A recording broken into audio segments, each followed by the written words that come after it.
We are just a few days away from her debut album, That Girl. So excited to have country singer Hannah Ellis with us tonight. Hi, Hannah. How are ya?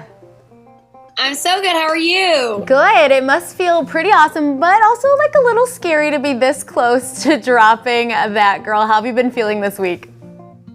Oh my gosh, my poor husband and all of the many emotions. It's like I'm crying because it's like having my first child, and then I'm crying because I'm like panicked about, is everything ready? Is everything done? Oh, it is so exciting though. It is almost here, and I cannot wait for people to hear this project. I love the idea of releasing something so important like your first album at the beginning of the year. Did you do that on purpose? Is it kind of just how it fell? What was the story behind that? Yeah, I think it was a little bit of both. We knew we really wanted it to come out in this first quarter of the year. Mm-hmm. And when the date became available on January 12th, I was like, absolutely, let's kick the year off with this. That way we can spend the rest of this year promoting this album and touring and having so much fun. Yeah, you've shared so many clips from a lot of these songs on Instagram. Do you have a favorite, or can you name a few of your favorites? And, I think there's a lot of new songs that are coming that I can't wait for people to hear.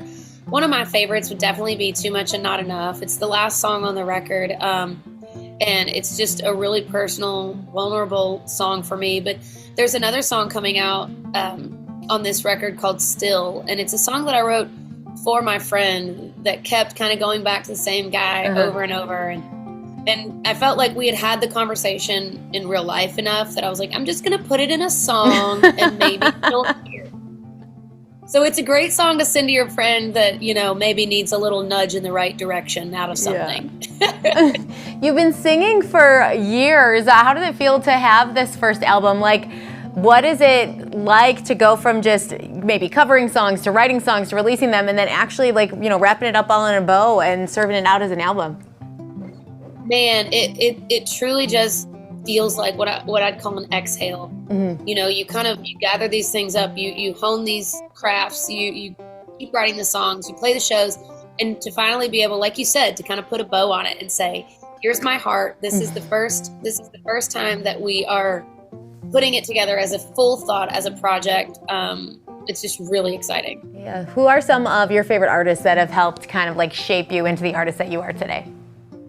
Man, that is just, there's just so many. As a young girl, Martina McBride and Faith Hill and Jody Messina, those were the girls that I was covering all the time. And then when Taylor Swift came on the scene, I was like, oh, she's writing about my life, which encouraged me to be really honest and vulnerable, and that telling my story would somehow tell someone else's. And, and then as I've gotten older, I'm constantly inspired by, my friend Carly Pierce and Kelsey Ballerini and these girls that continue to just challenge themselves and push themselves into being vulnerable, but also just being creative. And I think it's a really incredible genre with lots of great women to look to.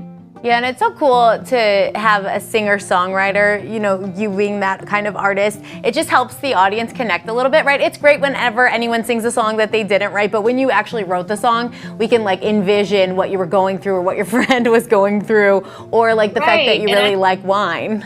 Exactly. Yeah. I really like wine. Me too. That was a very easy one to write. Yeah, it's so cool to have that. Speaking of wine, we love wine on this show too. What is your favorite wine variety? Do you have one, or do you just like drinking it in a solo cup? I just like drinking it, baby. No, I'll say lately. Okay. Lately, my favorite wine varietal is actually what we call a GSM. Okay. Like a blend of Grenache, Syrah, and Mourvedre. And so it's a little more like an old world wine, but to me, it's got a lot of body to it, but it's not super heavy. So that's kind of nice. But like I said, put it in a solo cup, I'll drink it. That sounds awesome. All right, so your album comes out at the end of this week. Where can we follow you online so we can keep up with everything and see you perform sometime maybe? Absolutely, yes. So Hannah Ellis Music has all of the tour information and merch and things like that. But on socials, it's at Hannah Gray Ellis, and I'm very active on there and love to chat with people, so y'all come hang out. Perfect. Well, good luck with everything. I hope it's less stressful and more fun as we get to the dropping of your album on Friday. Thank you. You're welcome. We'll be right back with our next stop to find the State Line's best comfort food. We're headed to Prairie Street Brewing Company, and then Tamnika is helping us redecorate with interior design tips. We'll be right back.